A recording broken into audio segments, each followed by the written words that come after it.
Salut les pilotes, chose promise, chose due, j'ai réalisé pas mal de tests sur les filtres digitaux du Mavic cette semaine. On voit tout de suite ça en détail, c'est parti.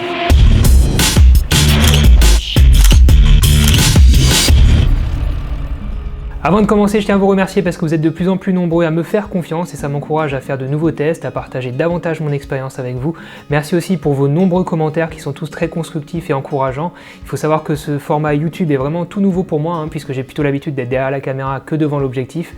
Donc merci en tout cas pour vos encouragements et je suis ravi de lire que mon travail vous plaît. Cela étant dit, rentrons tout de suite dans le vif du sujet avec d'abord la liste des 14 filtres digitaux disponibles à ce jour donc dans l'application Jigo 4. Le premier filtre donc c'est le Dessiné Like que j'apprécie énormément. Vous avez ensuite le fameux filtre D-Log que je critiquais tant dans ma précédente vidéo.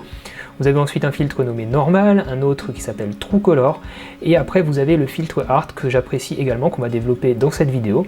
Vous avez ensuite toute une série de filtres avec des parties pris colorimétriques et en termes de contraste et de netteté assez prononcés qui en font des filtres que je ne conseille pas si vous souhaitez faire du post-traitement, tout simplement parce que vous aurez du mal à désaturer ces images qui le sont un petit peu trop en sortie de drone, voire carrément trop pour certains. Donc voilà, on va plutôt se concentrer sur trois filtres ici qui sont donc le Dessiné Like, le D-Log et le Art. A savoir qu'il y a une mise à jour donc, du firmware du Mavic qui est proposée depuis la semaine dernière, qui date du 14 février, merci à Tristan de m'en avoir fait part, et cette mise à jour nous promet une amélioration de la dynamique du D-Log. Donc on va déjà commencer par une comparaison avant-après cette mise à jour.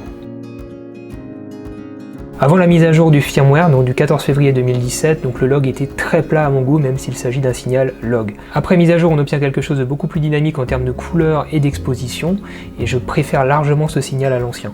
La forme d'onde confirme une intensité de signal plus importante et un équilibre de luminance plus exploitable. J'ai maintenant voulu tester la compression des deux versions et pour ça j'ai volontairement exagéré mon traitement colorimétrique. On se rend tout de suite compte des grandes faiblesses de l'ancien log qui a un effet d'escalier dans les dégradés. Ce problème de compression est également visible dans le détail des armes mais moins important sur la nouvelle version du log. On remarque que le vector scope du nouveau log est plus dynamique et moins écrasé, idem pour la forme d'onde de luminance et la parade RVB. Reprenons maintenant le signal brut avec une simple application de lutte sans autre correction colorimétrique. Je pense que les différences sont assez flagrantes et que le D-Log est enfin exploitable. Les dégradés sont meilleurs et le signal semble beaucoup plus dynamique. Vous aurez sans doute remarqué les problèmes de tremblement que j'ai eu sur ces tests, ceci est dû au rolling shutter et j'en parlerai dans une autre vidéo. Passons maintenant à la comparaison de mes trois filtres favoris qui sont le D-Log, le Dessiné Like et le Art. Pour cette nouvelle série de tests, j'ai passé mon shutter à 1/50e et utilisé un filtre ND16 afin de ne plus avoir ces problèmes de tremblement dû au rolling shutter. On peut constater que le Dessiné Like est très saturé comparé au D-Log et que le filtre Art est également très plat. Appliquons maintenant un style à ces trois filtres afin d'obtenir le signal le plus pur possible. -3 en netteté, -3 en contraste et -3 en saturation. Comme vous pouvez le constater, une fois désaturé et décontrasté, le filtre Dessiné Like offre un signal relativement plat et neutre. Le filtre Art quant à lui devient complètement désaturé en couleur et peu exploitable. Afin de vous donner une idée de ce qu'il est possible de réaliser avec ces trois signaux, j'ai ici appliqué une lutte ainsi qu'une correction colorimétrique basique.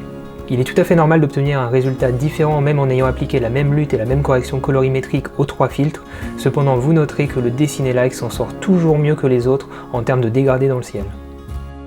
Pour finir, voici une comparaison en parallèle des 6 tests précédents.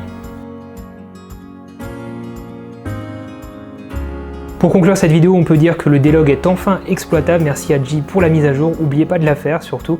De mon côté, je vais sans doute continuer à utiliser le Dessiné Like et je vous ai préparé 128 tests croisés des différents styles possibles avec le D-Log, le Dessiné Like et le Art. Donc restez connectés, n'oubliez pas de vous abonner, de partager cette vidéo et merci pour vos commentaires, faites-moi part de vos remarques par rapport à tous ces tests-là, quelles sont vos préférences en termes de filtres après ce que vous venez de voir, j'ai hâte d'en discuter avec vous dans les commentaires. En attendant, je vous dis faites de belles photos, faites de belles vidéos, ciao!